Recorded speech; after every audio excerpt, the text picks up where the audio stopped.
país, nós temos problema para implementar. Então é muito mais fácil nós implementarmos uma lei ou leis tendo um pacto. Qual é o pacto? É a discussão que nós estamos fazendo nas conferências, o conteúdo que nós temos obtendo dessas conferências. Eu acho que essa questão vai nos ajudar muito. E eu tenho para mim que nós estamos fazendo isso inédito, né?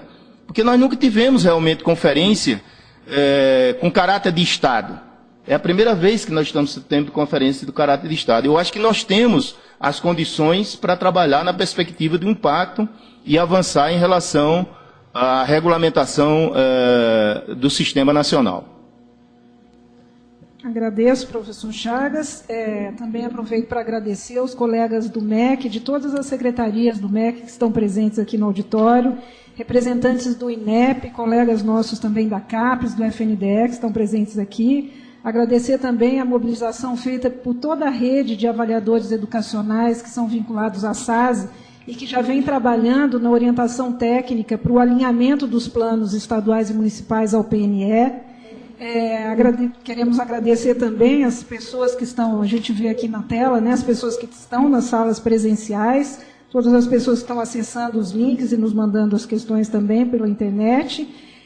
Agradecer de forma especial a professora Milene, que é presidente do CONSED, Nilce, que é secretária executiva do CONSED, professora Cleusa Repulho, Vivian, que é presidente do CONSED, Vivian, que é secretária executiva da Undime, e Vivian, que é secretária executiva da Undime, professor Lima, do CNE, professor Maurício, do Fórum Nacional de Conselhos Estaduais de Educação, professor Ieda, presidente da UNCME, que nos ajudaram especialmente nessa mobilização. Nós precisamos lembrar que o nosso teto de tempo aqui hoje vai até às 17 horas, horário de Brasília, e finalizada essa primeira rodada, a gente vai abrir, então, para as questões que poderão ser propostas aqui pelas pessoas presentes no auditório. Já temos 3 inscritos. Quero sugerir que, durante a fala, a pergunta, né, da primeira pessoa que se inscreveu, a professora Márcia Ângela, a gente faça também a coleta de outras sugestões de inscrição e finalize durante a fala da professora Márcia Ângela. Em seguida, a professora Gilda Araújo e o professor Carlos Augusto Abicalil, 3 pessoas que muito nos honram com sua presença aqui nesse auditório. Professora Márcia Ângela, por favor. Aqui, ó. Oi, as salas não vão poder inscrever pessoas?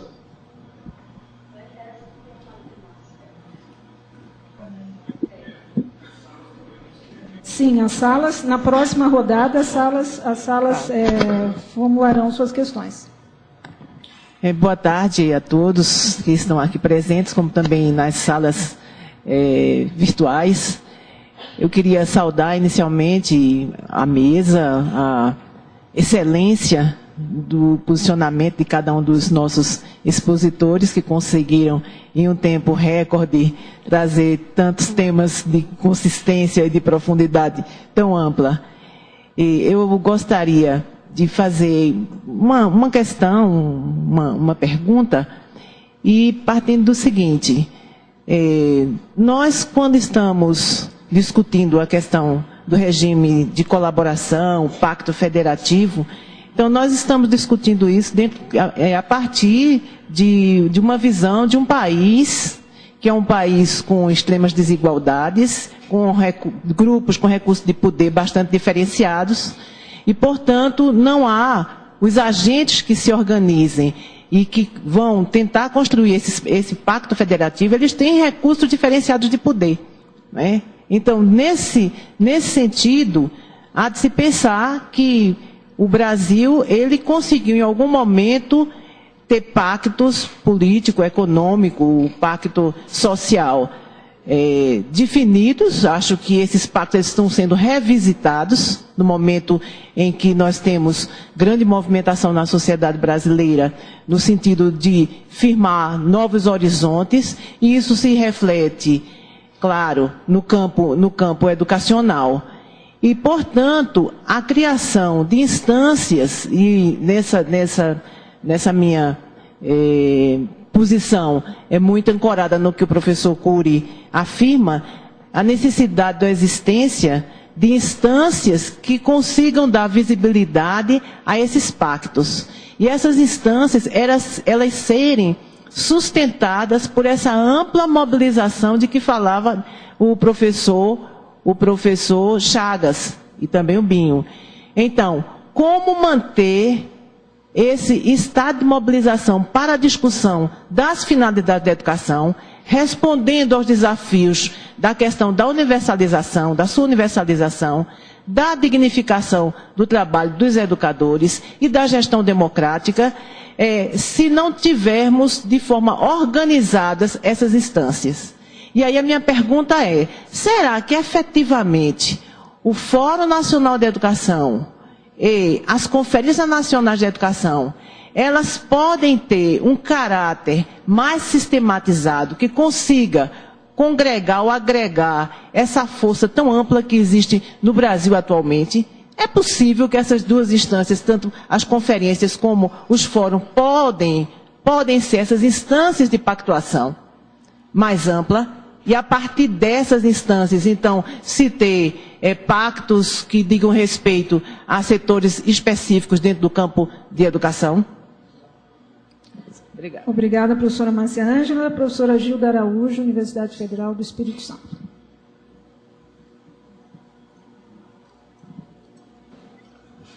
Boa tarde a todas e todos aqui presentes. Boa tarde à mesa. Eu quero parabenizar a iniciativa.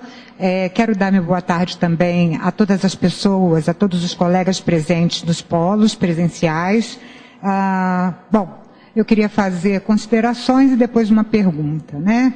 Primeiro, que eu concordo que do documento da CONAI, os eixos estruturantes para nós discutirmos o Sistema Nacional de Educação sejam, respectivamente, os eixos 1 e 7, porque sem financiamento não há possibilidade de pensarmos a organização e a regulação do sistema. E nesse ponto a fala do professor Chagas foi muito feliz, né, de chamar atenção. Um segundo aspecto é chamar a atenção, porque me parece que nós fomos chamados para conversarmos hoje sobre as convergências, sobre os consensos. E parece que já existe um consenso, na minha opinião.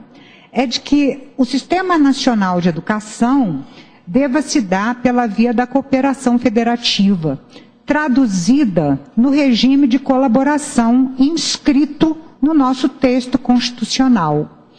Entretanto, e aí me parece que é problema, né? Eu gostaria de discutir com a mesa e com os demais presentes, me parece que há dois movimentos paralelos quanto à definição dessa concepção de regime de colaboração. Um movimento de sobreposição e um movimento de competição. Esses movimentos acontecem simultaneamente, na minha opinião. Né? Eu estou trocando ideia, não tenho certeza. Né? O que eu estou chamando de movimento de sobreposição? Ações desarticuladas, né? E hoje essa iniciativa é boa por conta disso, né? Ela é salutar por conta disso, no campo do Executivo, do Legislativo e do Conselho Nacional de Educação, no sentido de definir o que é o regime de colaboração.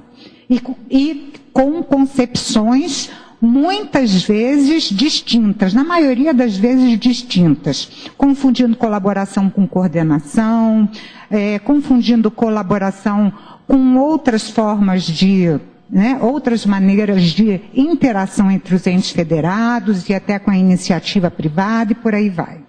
O outro movimento é um movimento de disputa em relação à concepção do regime de colaboração. Essa disputa se traduz em dois grupos, pelo menos, né, que eu consigo identificar. Um grupo que defende a regulamentação pela via da lei complementar do regime de colaboração para a área de educação. Isso redimensionaria o pacto federativo para a educação, porque a gente precisaria pensar em redistribuição de recursos entre os entes federados e tornaria o sistema mais impermeável as injunções do setor privado, e outro grupo que defende uma certa flexibilidade na concepção dessa definição de regime de colaboração, o que possibilitaria a atuação de organizações não estatais e do setor privado junto a estados e municípios. Então, eu queria que, se a mesa pudesse, se nós pudéssemos, discutir um pouquinho esse movimento, se essa impressão minha está correta e o que a gente poderia discutir sobre isso. Muito obrigada, professora Gilda. Professor Carlos Augusto Abicali. Na sequência, a professora Carmen da CAPES. E aí nós vamos passar para uma outra rodada, que é a rodada das questões que vêm dos polos presenciais.